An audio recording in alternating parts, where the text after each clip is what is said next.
Okay, so now we'll tackle all about the targeting. So targeting, it refers to a group of people, organizations for which an enterprise designs, implements, and maintains a marketing mix intended to meet the needs of the group, resulting in mutually satisfying exchanges. No, so there is a targeting marketing. Mo yung imong gina kumbaga yung example na kay product nga toy or dulaan, no, in Bisaya. So na kay product nga toy. So sa inyong community or sa imong company, toy ang imong product. So so makita pa lang sa mga customer sa product nimo, ang imong gina-target is ang children, di ba? Kay tungod kay mga dulaan man na is ay naman tayo mga toy nga para pang nagko. So basically common ang kayo nga if dulaan ang imong product or toy ang imong product is gina-target mo ang mga children or mga persons, mga bata pa inana. Okay, so the next one we have the undifferentiated. So what's the undifferentiated di ay, so undifferentiated is refers to a mass market philosophy where the market is viewed as one big market with no individual segments. The firm uses one marketing mix for the entire market and assumes that individual customers have similar needs that can be met with a common marketing mix. So there's a differentiated marketing is mo na siya ang uh, same for all customer, no. So the next one we have the concentrated. So the concentrated refers to a firm's strategy of selecting a market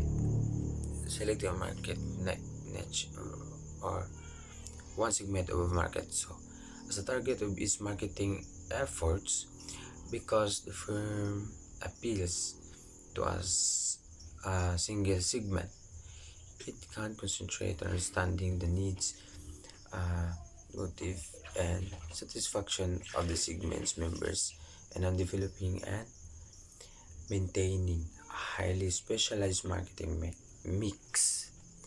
So, there is a concentrated marketing strategy. So, ano siya ang company focuses on one specific market segment instead of trying to reach everyone. So, for example, a company selling luxury watches. So, ginatargetan ni is kaning mga high income customers, kaning mga kwartahan bitaw na sila kanang maka-afford ra sa product, makaabot ra sa mga product na maka-afford sa product na imong gi sa imong product na imong gi nga imong gibuhat bitaw. So okay, now the last one is multi-segment targeting. So multi-segment targeting di. So kaning multi-segment targeting is also called differentiated marketing. It is a strategy where company targets two or more different market segments and creates separate marketing mixes, products, prices, promotion, and each other for each one. So it recognizes that different groups of customers have different needs. So the company customizes its approach to appeal to each segment. So for example, sa Coca-Cola. So Coca-Cola is naay kaning nagitawag na to ang kaning diet coke to health conscious consumers.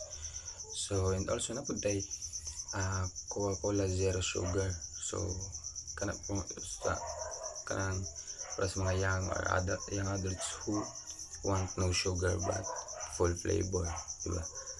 So and also we have the Coca-Cola Classic for traditional drinkers.